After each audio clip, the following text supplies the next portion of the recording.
Hello and welcome everybody, I'm OneProudBavarian and we are here with something that surprised even me. This is the design vision for Silk and Silver, the upcoming Mercantile expansion for Crusader Kings 3, coming out of course in November. They announced this just yesterday in Chapter 5's announcement, and it's really impressive that we're getting this right now. We already learned, of course, a couple of weeks ago about By God Alone, the expansion coming in September, so we got September and November, and here we are learning about everything trade. This is interesting, of course, because we're going to learn so much about the two major expansions coming for Crusader Kings 3 towards the tail end of the year already. In fact, they have stated that they're going to be doing dev diaries now, alternating. We get some Silk and Silver, then some By God Alone, Silk and Silver, and so on and so forth. There will be plenty of information, and I think there will be plenty of feedback that we will be able to give them as we of course work our way through these. I'm super excited for this. If you're also super excited, if this might be what you've been waiting for Crusader Kings 3, like me, for a few years now already, then make sure to use the link in the description so that you can pick up this content and help me out at the same time. I get a little bit of commission there, and you of course get the content. Now, with that being said, we are going to go ahead and just dive headfirst in here. This is a big DLC. We are talking about Italian content, about independent merchants, we are talking about merchant republics, about trade, about resources, about the building rework. Yeah, there is a lot happening here. It will impact the entire map. It is extremely systemic, which is just a really great thing to see for CK3 out of all games. And we need to make sure that it sounds like it would work, that it sounds like it is historically accurate, and to be honest, that it just sounds like fun. So firstly, we take in the animation right here. He looks German to me, he does look Venetian to me. Then we got the Silk Road, of course. This looks like somewhere in Central Asia. And then over there, that I believe is Venice. Unlike this beautiful illustration we got from one of our artists, there will be a number of unfinished things pictured in this thread as the expansion is still in the middle of its development. Keep that in mind as you read through the dev diary. The vision of Silk and Silver. In the High Middle Ages, Flanders imported high-quality wool from England and transformed it into fine clothing sought after across Europe. Silk came from the Far East through the Silk Roads. You saw the rise of numerous republics and free cities, signaling the emergence of a new class. The burghers, the merchants, not people who had the right background or dynastic blood, but the ones who knew how to make money and use it well.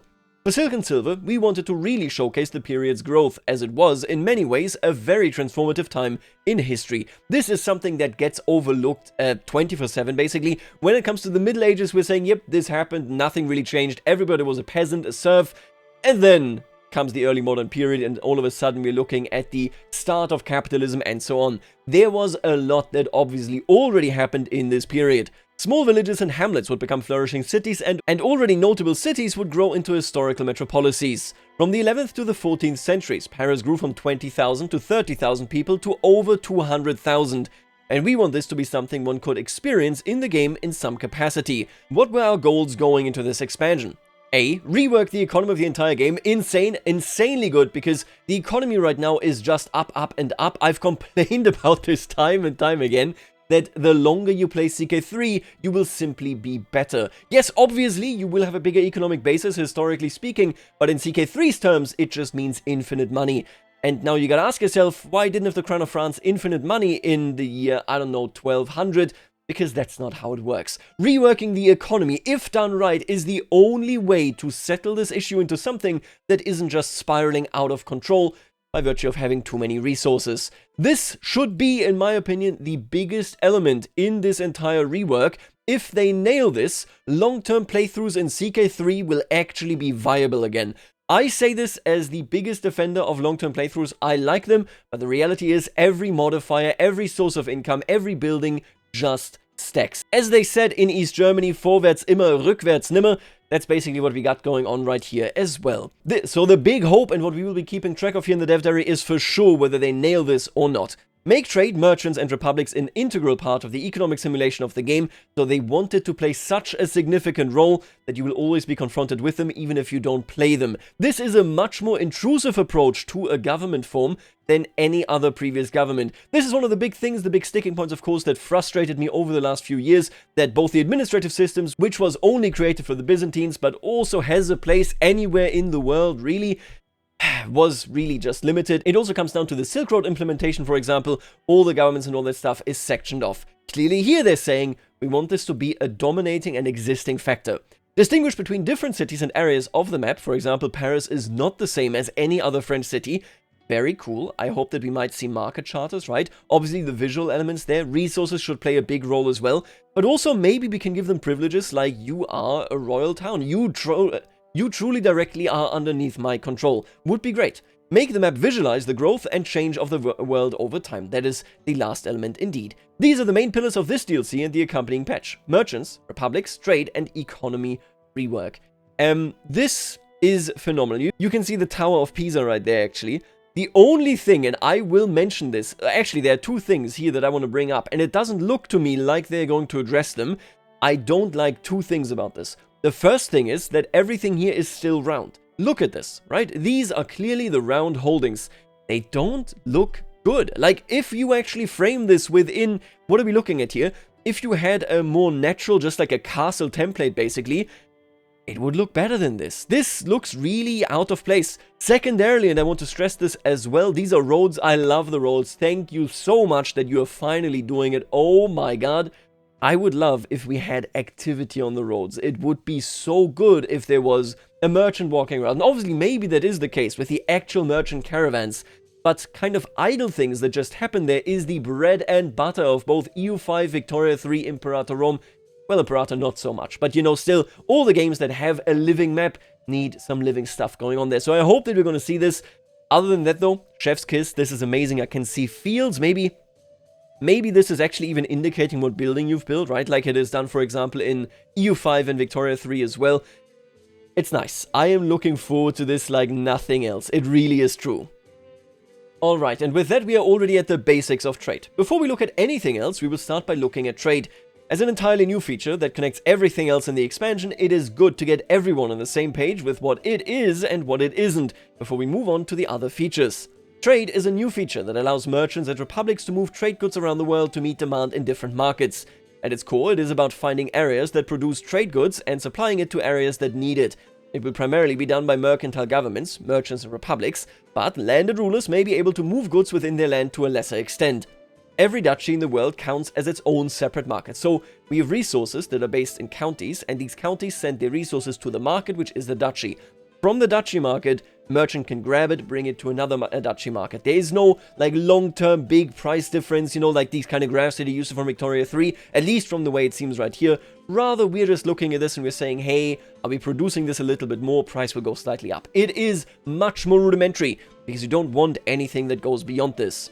Every province will have a new set of buildings, this will be discussed later, that will produce or require trade goods for its market, meaning we have just over 900 separate markets in the world of CK3, Silk and Silver. It is still 900, even if it is so much more basic than EU5, Victoria 3, whatever, it is a huge step forward. We have nothing like this in CK3 right now. For trade goods produced within a market, they will be available for local consumption before they are available for purchase by foreign traders.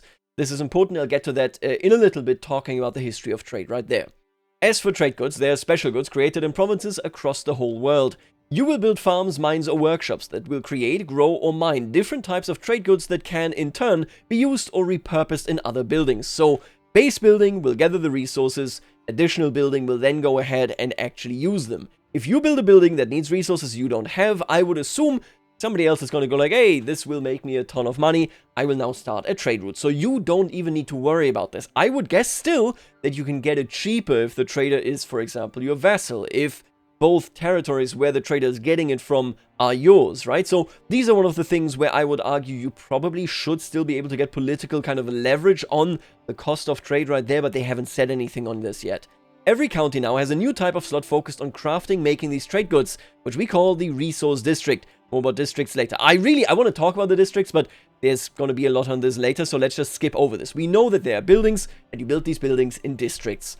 I won't give you a full list of all our new trade goods right now, but you can see a selection below. We've just short of 50 trade goods in total. So what do we got here? We got lumber, we got stone, we got iron, we got grain, we got pears, or maybe just in general like fruit. Then this is some type of grass. Okay, we got cows, of course, very important. We got honey, we got wine, we got, this is cinnamon, right? Surely it's cinnamon. Then this must be oil, and then this would be beer, and then over here we have a ring, and then we have a hidden one over there that they keep under the work in progress badge. So, and this is an important element, whereas previously you just build a building because there's the right, for example, location, the right terrain, or your coastal or whatever, all of a sudden the question is, can I put the trade good into it? These trade goods will then in turn be consumed by new building needs. A need is effectively an optional modifier on a building that will only be active if it is regularly supplied with a trade good or goods it needs. For example, a fishing hut may produce more fish if it is regularly supplied with salt, and a port may produce more taxes if it is supplied with woods for its ships. So technically I would guess, and this is very smart, so to go into a little bit into the game theory here, where we come from when it comes to Victoria 3 and EU5, the worst thing you can do is a very easy to reach state of failure. By this I mean that if you, let's say you have a building and this building literally does nothing unless you get the good, there would now be so many edge cases where you and the AI can stumble over it and all of a sudden you will go permanently bankrupt because you built a building that does nothing. What they are doing here is to keep it very simple. Everything produces at a base level. But if you want to excel, if you want to be ahead of the curve, you enter resources. This could or should also mean that at any given moment, you are never actually going for infinite resources because you can only get ahead of the curve by so much. You can't actually like take off massively and then just be detached from the curve. That at any given moment you would have more resources than others if you have buildings that are supplied with, you know, resources and so on, and then utilize them and produce more and whatnot. Instead, you would just be ahead of them, but not actually taking off. This is the design philosophy that they've chosen here. They've chosen a basic level of the building will work, but it will work better if you do better. This means there are fewer fail states, and it hopefully means that the curve is somewhat flattened as you can get ahead, but you can't just completely take off. Now, I will say fundamentally, of course, this makes sense. I am very personally glad that we don't have population, for example, and then they have pop consumption or any of this. Don't worry, I'm still in the camp where I'm like, I would love to see religious and cultural minorities the way that they had them actually in the dev design jam that they held, right? If you haven't heard of this, don't worry about it. They were testing around a feature, and they basically had minorities implemented in a test feature, nothing that was meant to be shipped. And I still want to see those, but I don't want to see the population. I mean this purposely, because when we look at this trade, and this is now important to me, most trade today, but also in the Middle Ages, of course, this is just important to keep in mind, happened within a region. Inter-regional trade is basically you taking just the top off of all the stuff that is being produced in a particular region. Unless you are in a niche situation, we're talking about massive amounts of cash crops, like we see it, for example, in some countries in modern-day Africa, like we saw it, for example, with the tulips in the Netherlands, historically speaking. Yes, this does happen, but this is not normal. The normal state is that most things are consumed internally, and then some are also traded away. This is a big element. You can read about this, in particular, when it comes to the Middle Ages, in basically every book that deals with this topic, that it is a surplus, and most of the time, also, we're just talking about a luxury good kind of trade. This is not a trade like we would see, for example, with the dole in ancient Rome, where they would ship all this grain from Sicily, North Africa, and of course, the Egyptians all the way to Rome, and this was highly organized. It was a massive fleet. You wouldn't see this. This big transfer didn't occur. We are largely speaking about luxury trade, so doing this with specialized buildings rather than having pops, for example, as consumers is the right way to go for this game. There is a little bit more here that I want to talk about as well when it comes to Constantinople. It is a bit of a special case, big city, big metropolis. In that case, you need to supply it in an almost kind of centralized way, which they did. They did have a state, even in the Middle Ages at the end of the day, different from most other areas in Europe, for example. But basically, there is a different situation there, where yes, it is interregional trade that all needs to go to Constantinople to sustain the city. Other than that, though, we by and large see luxury trade. That is basically where we're coming from here. Now let's talk about establishing a trade route. When establishing a trade route, you have a fair number of limitations that decide what you can do with a trade route. Number of trade goods on the route, number of markets on the route, length of the route, how many goods can be moved on the route in total, and how competitive the route is. As a newly minted merchant setting up your first trade route, you are fairly limited in both scope and potential for what you can do with your trade route. You will find some key goods you can work with in your vicinity and then trade relatively close by, think up to a couple of markets away at most. So let's say I am in Prague, I might be able to trade all the way down to Augsburg, but that is probably going to be it. I cannot reach Rome right away. At first, it will be a small trickle of gold that comes in regularly as you are still finding your footing before your trade company and family become better known for your mercantile endeavors. As you continue trading a specific trade good, your family will slowly become better at handling it and will gain some boons for the trade route, as well as gain experience with that good in general, improving the sell price for that good and other small boons. I wonder how much of the money is generated and how much the person actually owning the territory actually needs to buy. I'm not sure whether they actually like extract money directly when selling it to the owner of the county or whatever. I'm not sure that they would do this. It's not detailed here. As your company and family continue to grow their power and prestige, they will slowly be able to dominate the trade of specific trade goods at specific areas, gaining monopolies and squeezing out the competition. This is the biggest element of this. To cite Chris Wickham here, very renowned historian of the medieval trade cycle in particular, this is essentially a commercial revolution. Think about trade in the Roman Empire as a completely different beast, because when you start out in a port in, let's say, Egypt, and you make your way all the way up the Adriatic Sea, and you end up in modern-day Venice, you know that the port is going to be friendly. You know that they're going to be purchasing the goods that you have to sell. The moment the polity that is Rome stops existing and the Mediterranean has various polities all around its place, you are obviously looking at a situation where you can't do that anymore. You can't assume that you will be welcomed in friendship, because maybe they are hostile to you, to your country, to your city, to your religion, to your culture, to anything that identifies you as a hostile agent. This means that when you start trading, you slowly but surely will feel out very kind of non-risky routes. You will try to just maintain something that makes you money, and as you get better at it, these become more complex. You get more privileges, which then ensures that you will service this particular location ever more going forward. This is literally what happened historically. And I have had now such a long period, it felt like to me, where I always needed to add the caveat for CK3, and they're not really doing it this way, because whatever, it's too complex. They're doing it. The commercial cycle, as we see it develop and spin up, it starts with Pisa, with Genoa, with Venice, of course, very early on, although they weren't as powerful, and then with my beloved Amalfi. When we are looking at this trade cycle, it was exactly this. They started becoming more and more complex, and then from there on out, you actually had an international economy. Again, like I said, primarily with luxury trade goods, but we were looking at the development of the world growing closer together due to these kind of connections that the merchants began to establishing, becoming ever stronger. This is exactly what they're going for. I love that they are clearly taking so much inspiration from history directly rather than kind of getting just a vague approximation. Let's talk about the mercantile governments right here. In the expansion, we have two new playable government forms, the republics and the merchants. The two of them share some similarities, as both are based on the trade system in some ways, but they also have distinct differences. To make it simple, the merchants are landless, whereas the republic and its patricians are focused on the competition for a landed title, the republic city. They both focus on building their family-owned company and share a domicile. For the domicile this time around, it is a big focus of ours to make it really feel like you are settled in a city and part of it, rather than creating your own little villa area like the administrative government types do. It is a key component in the progression of the mercantile governments, as they can improve their trade capabilities with many of their domicile buildings. So this is the domicile building right here of the Dali Trade Company.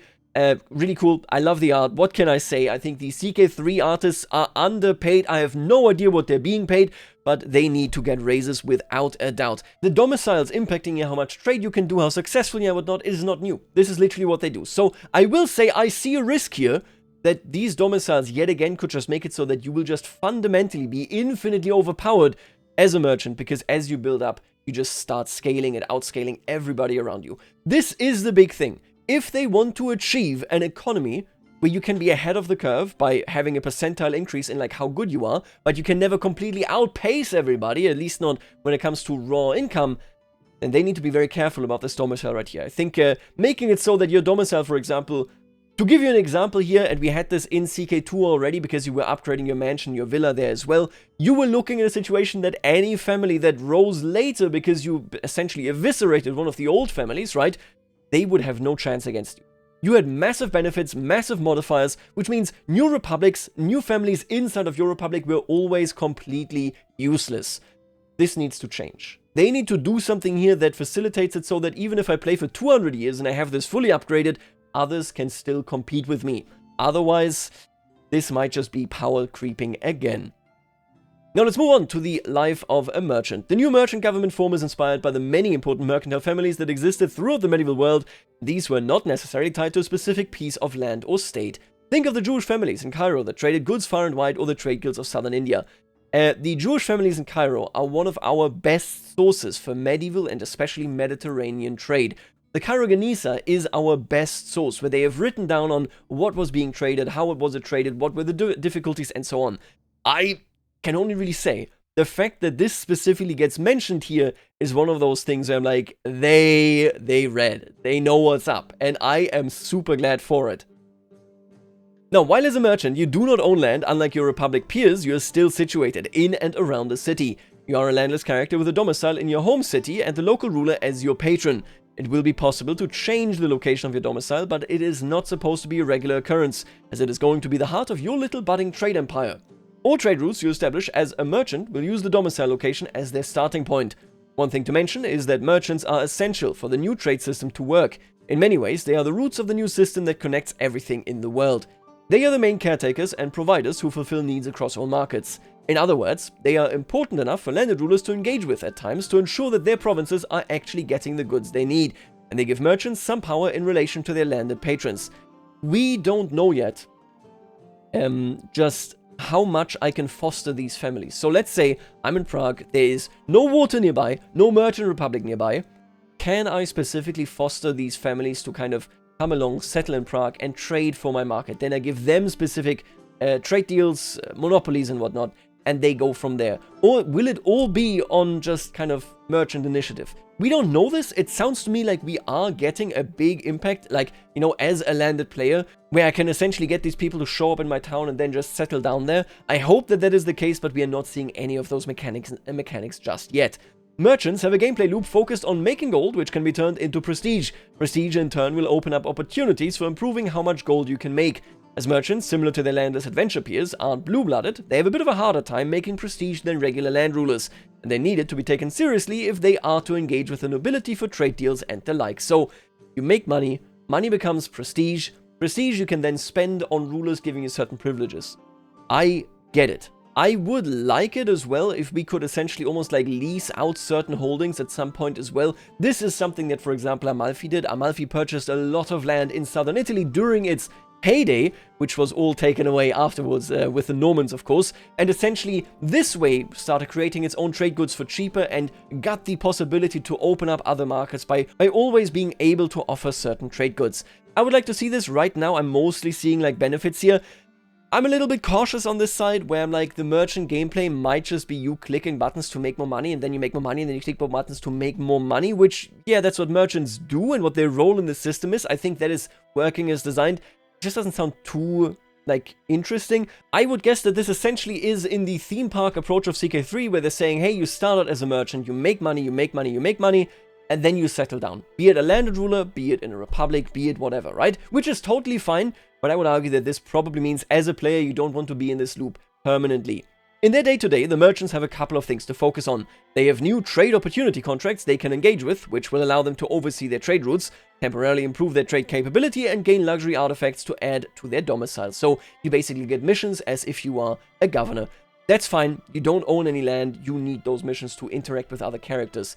I am really interested in whether you can have rivalries between merchant houses even if they're not in the same republic, or whether that is something that they want to limit to republics. What do we got here?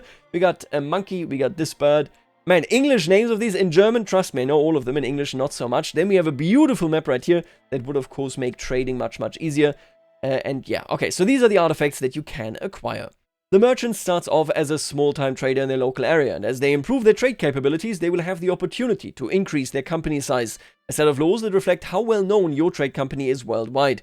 You go from being an unknown to becoming a prominent merchant family, something akin to the famous banking families of Italy and the HRE of the late Middle Ages and early Renaissance. So yeah, that makes sense. In addition, the merchant companies offer several purposes to choose from, so you can decide which kind of interactions you excel at and what kind of focus you want.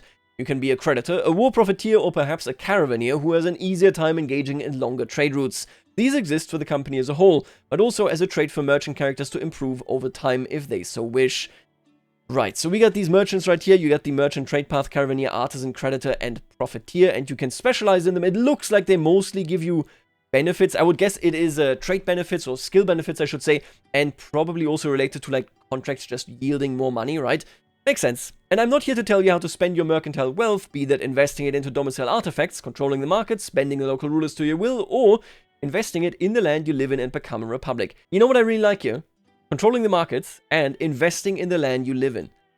I think we can totally pull an Amalfi. I think we can absolutely have something to do with the creation of resources.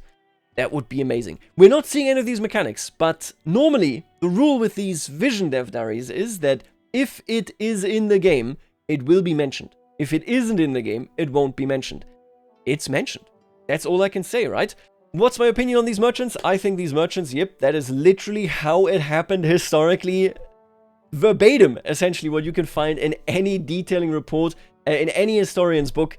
This is how it works. I like it. I have to be convinced of the gameplay loop, but I will also say it probably is a gameplay loop where you build up and then you start a republic, and from that republic, you actually find your main gameplay loop. So I don't think that that concern necessarily is too important. Speaking of republics, again, let's talk about them. A city of marbles. The republics of Silk and Silver are inspired by their namesakes from the Middle Ages, but unlike CK2, we are not limiting ourselves only to the maritime republics of Genoa, Venice, Amalfi, and Pisa. We are going for the whole spectrum. From the many republics of Italy to the free cities of the Holy Roman Empire, we're getting free cities, to the Hanseatic League in the Baltic Sea. The goal is to serve you no matter where you are, in Florence, Venice, or even the Commune of Rome. The people of the Republic are all focused on holding the city in which they are settled, and they have a regular election to determine just that. We have the Doges and Podestas, who hold temporary leadership titles, and the patricians who vie for power and authority beneath them.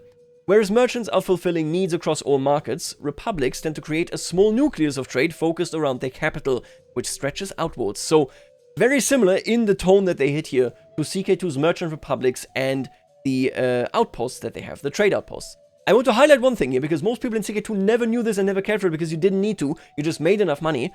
Merchant republics and trade outposts were better if they were directly, like, aligned and combined. So if one family held kind of just several sea zones via trade outposts directly, they would make more money, and every other person, so all the counts, would also make more money off of this. Nobody used this because merchant republics just made you infinite money. But yeah, this is the same approach that they seem to be choosing right here. As the Republic grows stronger, this trade power becomes larger and larger. In addition, since Republican rulers also have land, they can create synergies between what they want to trade and what is happening in the Republic at any given time.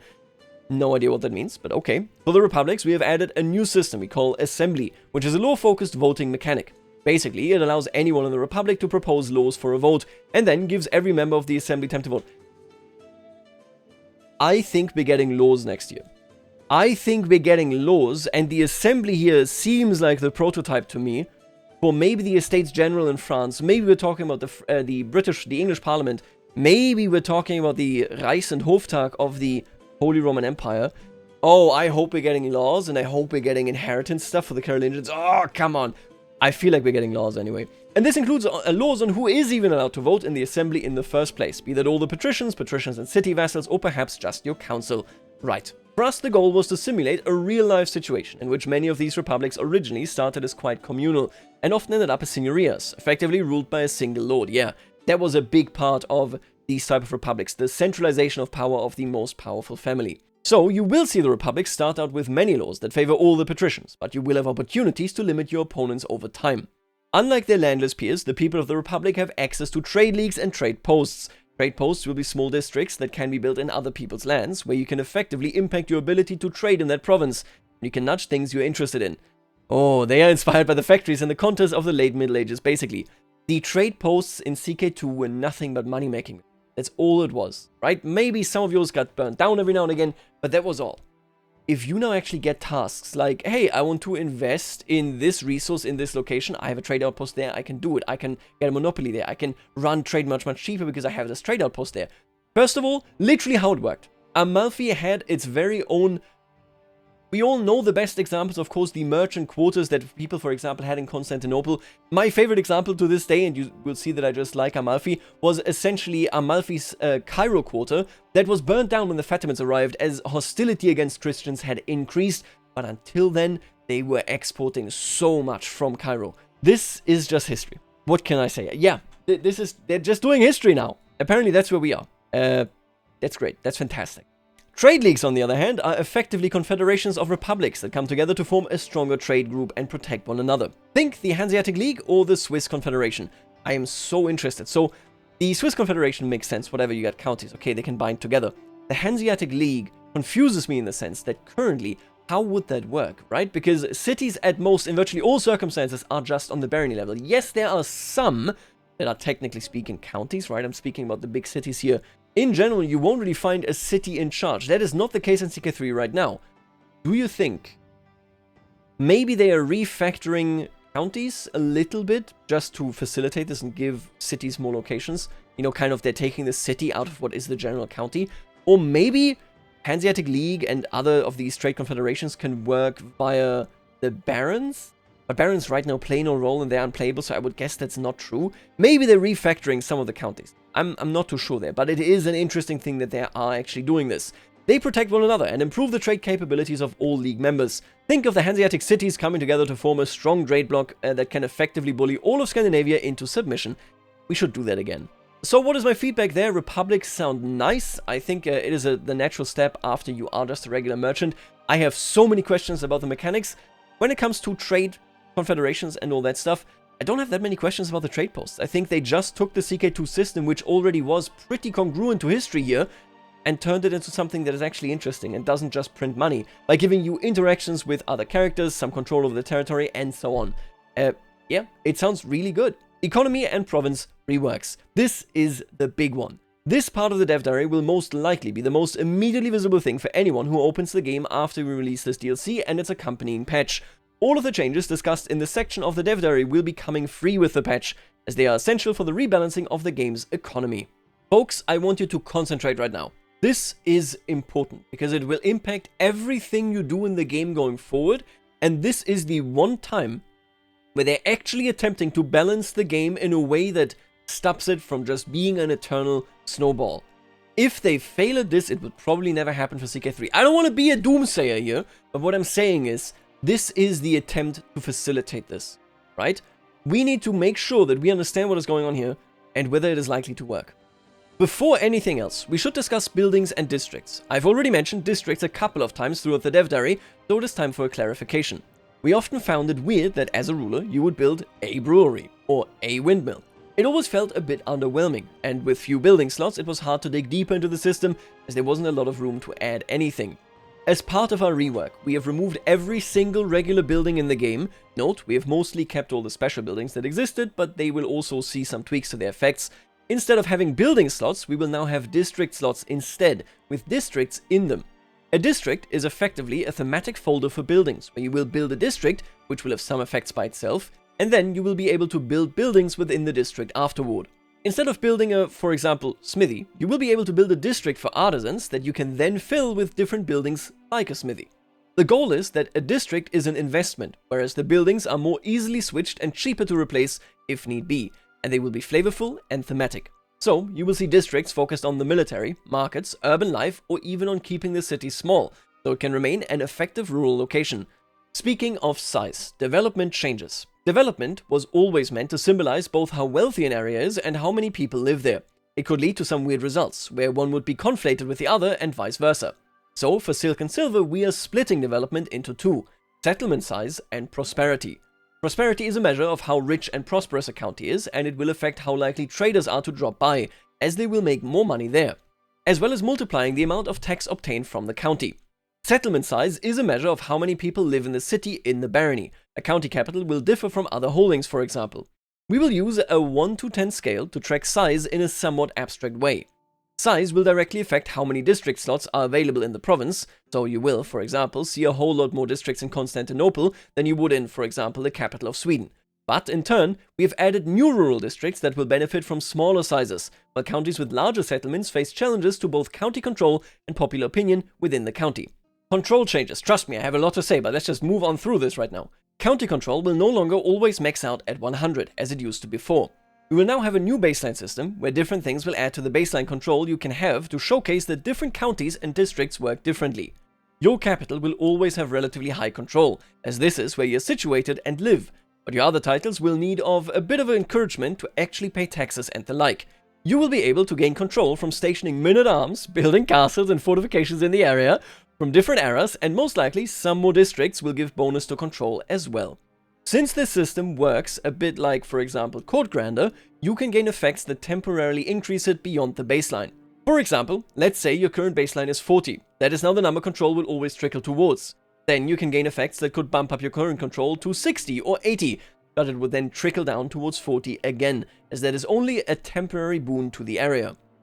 The goal is that it will take a bit more investment to ensure that a county is worthwhile conquering, and that holding more land in itself is not useful if the people who live there aren't incentivized to give you any taxes.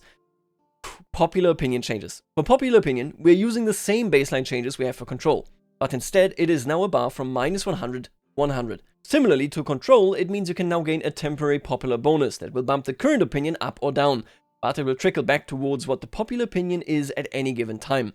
Unlike before, there will now also be positive effects from having a positive level of popular support. Higher levels of popular opinion will have a direct effect on control in an area, which means that you will, in turn, gain more from the county as a whole. Below is an early mock-up of how we plan to make the county view going forward. Let's go over this, okay? We already know this stuff roughly. We got control, we got prosperity, used to be development, culture, rights, popular opinion. Then down here, we see some type of modifier. We see the slots, of course, are still the same. So baronies are not changing. This is important. I know a lot of people were hoping that baronies would change as well. We see the size here. Hamlet, loot, tax, levies, classic stuff, we know it. Holding production. Plus 16 of whatever this is, plus 8, plus 4, plus 2, and 0. These are being brought into the world by this holding. Then down here, we have the districts. Currently, I thought we had 3 slots, but it says 2 out of 8. Let's just say 3. This one has been built, these 2 haven't. These are not eligible because we are only a hamlet. This is Burgos, it is relatively small. Why does it say a city holding? This actually looks like it's photoshopped in. I'm pretty sure this is a castle, whatever. Doesn't matter. Let's not focus on this, these are work in progress. We have the district, in which I then have slots that I build up because they produce different things and they demand different things. Oh my god. Let's be clear about something here. You build things based on what is currently popular on the market, what needs to be produced more of. If, let's say, a location produces the same good and starts churning out more and all of a sudden, merchants are more interested in that because it's more beneficial, you will start making less money. You will probably still make money because, like I said, they don't want you to have an actual fail state, basically, but you will start falling behind the curve. Maybe, at that point, you completely refactor what you are producing in the marketplace district, because it isn't giving anything to you. You aren't making enough money out of it. You're making money, but not enough. So this means, and this is the #1 big impact as far as I'm concerned, rebuilding your county is something that you might be doing regularly through your playthrough. This means you're putting more money into it, you're not building your county into an ideal shape and then just leaving it like this until the end of time, but rather you are changing it as you go. This is perfect to create a new money dump, to also make it so that the economy is constantly changing. The big part here is, yet again, the AI needs to be capable of doing it. They need to be able to evaluate what they want to build and when they refactor something, right? But that stuff fundamentally is absolutely amazing, because it again means that counties remain living and changing things throughout the centuries. The second biggest impact of the rework that they are making here is that having a developed county isn't just a positive thing. It requires maintenance. I cut into it earlier very lightly. Constantinople is the best example because it is the only example in Europe of a city that is actually being held and propped up by a proper, fully working state apparatus. I mean, people can argue about whether the Byzantines were a working state apparatus because of all the intrigue, but they definitely were one. What I'm saying here is that Constantinople thrived and survived because it had supply coming through the Aegean Sea. Other territories were supplying it with the goods that it needed to actually survive. If that wasn't the case, the city wouldn't have existed. This nuance never existed in CK3. You could build, and I literally did it as the Normans, a 100 development territory in the middle of the Sahara, because why the hell not? This changes now. If you have high prosperity, if you have a large size, you need to work for it. Again, we can see it right here. Counties with larger settlements face challenges to both county control and popular opinion within the county. Outstanding. I wonder how exactly it works to go from a small size to a larger size, and maybe even the other way around. Speaking of illnesses, the Black Death, the Mongols, right? Classic stuff. But these are the two primary big changes. The third and last one that I want to highlight here is that they're finally integrating other mechanics into actually controlling your territory. Why do you think we build castles? In 1066, we have Heinrich IV in charge of the Holy Roman Empire, and what did he do? He waged war on the Saxons. Why did he do it? Because he said, these territories here, mostly in the Harz territory, are mine. I will be building fortifications here. I will ensure that we are in control, that I can get the taxes and so on. He was actually in that castle. He was besieged by the peasants. They took the castle. They burned down the cemetery of his family that he had erected there. And he came back with a vengeance and subdued them. Why am I telling you this? I'm telling you this because building a castle is you affirming your right and your power in a particular county. Men-at-Arms now doing this is outstanding. Listen, the only thing that I can really kind of put in there, where I'm like, they could go even further, historically speaking, and this happened all the time. It happened with Louis the Younger in southern Italy. It happened, of course, with the Normans in England. It happened literally anywhere. You would send people as men-at-arms as the garrison of a location that are foreign to that location. Louis the Younger of Italy, the technical emperor in 867, brought his troops into the garrisons of southern Italy, and the Langobard princes were upset, because this would have meant Italian hegemony over their territory. Henry IV, again, he did the same thing. He built the first fortifications. Castle is very generous towards what they were building back then, mostly just wooden fortifications, basically, and he asserted his control of the territory. All of this stuff now actually playing a role here is magnificent. We can't put foreign men-at-arms there in control to make sure that people really can't be bought off because they belong to the local population, but whatever. They are finally thinking about this the right way. Yeah. The one big thing, and I want to highlight this because they're not saying it, maybe they can implement it in a way, but I really wish that the size also came with a certain set of consumption that needs to be consumed of certain goods that need to be brought into that location, right? So I don't really see it right here. This is per district base. It doesn't seem to be per size base. Or then again, I mean, it's not really that different. If you had districts and they just had a base cost of something, that would be kind of cool. I assume that they're not doing it. I want to be clear there. If they were doing it, they would be mentioning it. They're not mentioning it. I have a lot of questions about this, which are what we would need to know to confirm whether this works, whether this doesn't work, related to how exactly, who pays exactly for things that are being sold in this location, who gets the money exactly. I assume it's a black hole, but I need to know where exactly this goes in and out before we can tell whether this will lead to the very same spiral until you are basically equipped with money until the day you die because you just made $1 trillion as a trader. I have this question, I will keep track of it, but I will tell you right now, when it comes to the way that as the main circus of this game, which is of course the character, which is of course the ruling class that ruled in this time period, these are the exact considerations they made. This is exactly how it was. Cities, without a doubt, always tended to be more independent because the control you could exert over them was not nearly as strong. We're now getting this. I have nothing negative to say. I have nothing negative to say. Out of everything we've seen here so far, I am extremely positive about it. I think we have what it takes here in a potential to deal with the pervasive pain that is your playthrough ending after about 50 years because you've built up your territory and you are done and this is the game. I think that can be addressed here. Will it be addressed? We will have to see, okay? We will have to see. But I sure hope they nail it because, man, they are taking the right steps. Now let's move on. Economy. All of the things mentioned above will, of course, have a large impact on the economy. In addition to these sweeping changes, we'll also take a look at every single part of the game where we interact with the economy in the game, meaning that we will go over all the costs and all gold gains in the game. The goal is to significantly slow the snowballing economy in the game and make the player and AI economies more in line, so it is not as easy to overpower all your neighbors. As part of this rebalancing effort, we are exploring splitting modifiers. Instead of getting a general income bonus, you may gain maritime income bonuses instead. Instead of gaining a bonus to building speed in general, you would get a bonus to military district building speed instead, and so on. Our goal is to minimize the places where we have been very liberal, in handing out modifiers to players before and to flavorize them into smaller boons instead. The goal and hope are that, with more interesting levers to pull, we can do more interesting things with less, and in turn affect the snowball effect across the game with plenty of tweaks all over. Yeah, what can I say? This is the bane of CK3. It exists in everything, not just the economy. To be clear, it also exists in the dynasty legacies that only have your dynasty become better. It exists in the state of your dynasty only becoming, what's it called, splendor, right? Is it splendor? Yeah, getting more and more splendor over time until you just take off.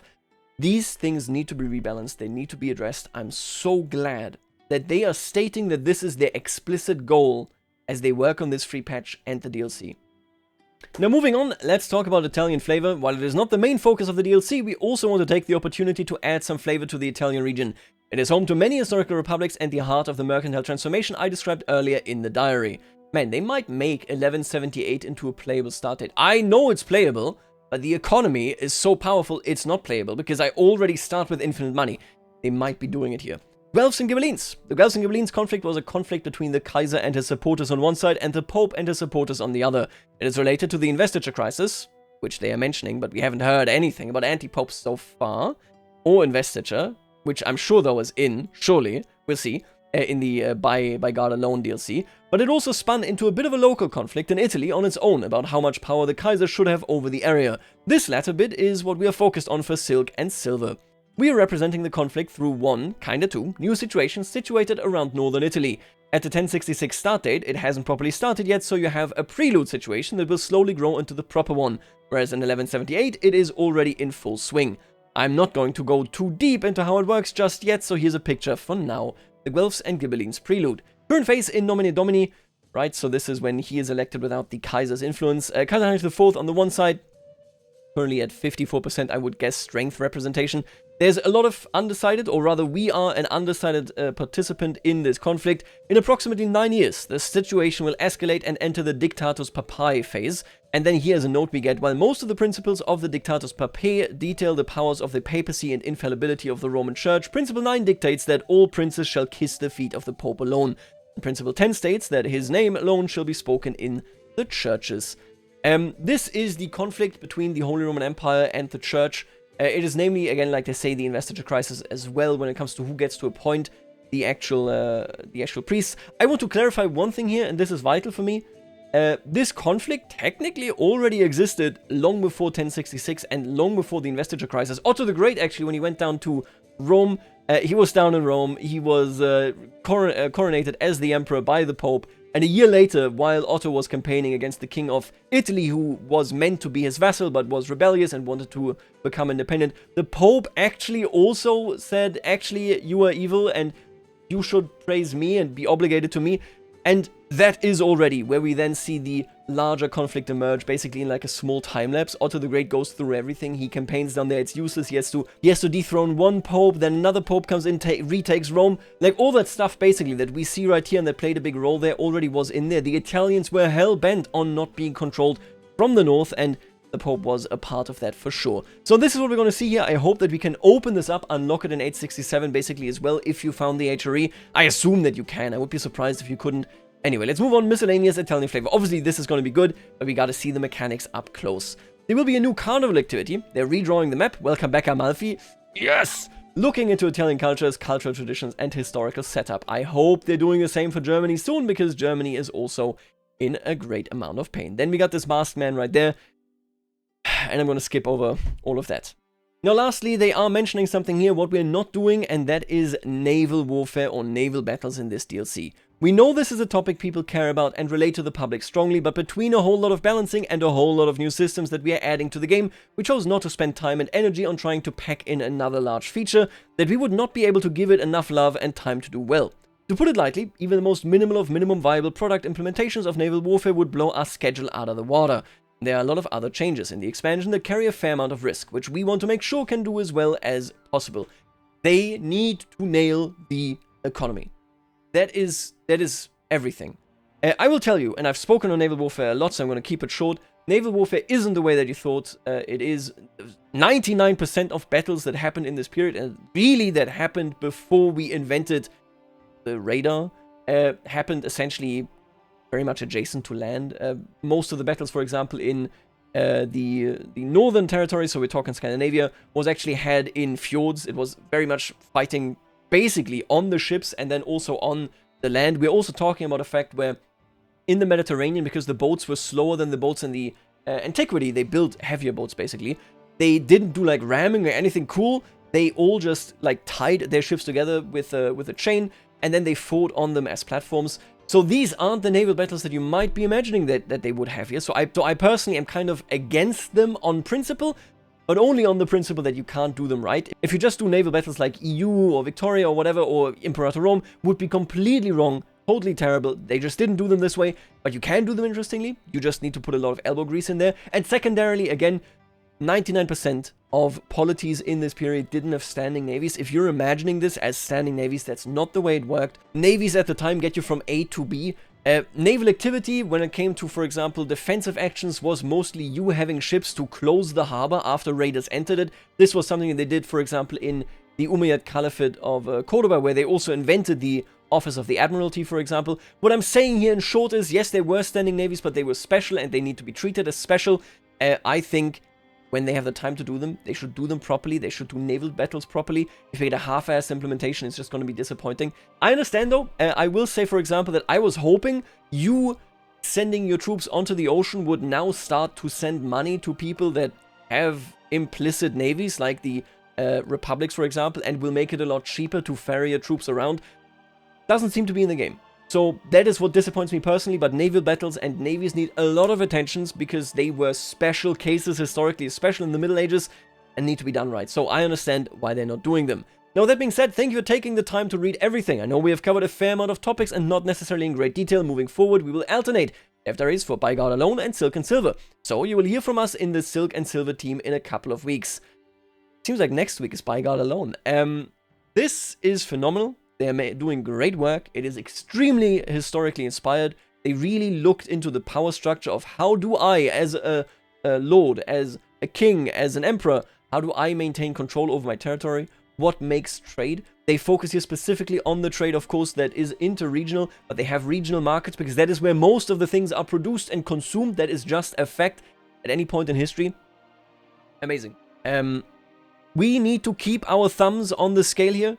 I think it is important that we all keep track of whether they are hitting a home run on the question of balancing this game to not be modifier hell. Okay? They need to make sure that I can be ahead of the curve, but that I can't escape the trajectory of the curve. I always need to be there. They need to make sure that there will be circumstances where 200 years into the game, I decide to rip out my Silk district, for example, because it no longer was as profitable as the question of, for example, I don't know, woodwork will be. This is super important to me because it would change CK3 like no other DLC in Rework has ever done it. I am really happy about all of this. I will keep my eyes on it. That's all I can say. I think they clearly have the right kind of ideas here, the right designs. Let's make sure that we focus in on what works as a community, because that is the feedback that they will need. I love you. See you later, alligator. Bye-bye.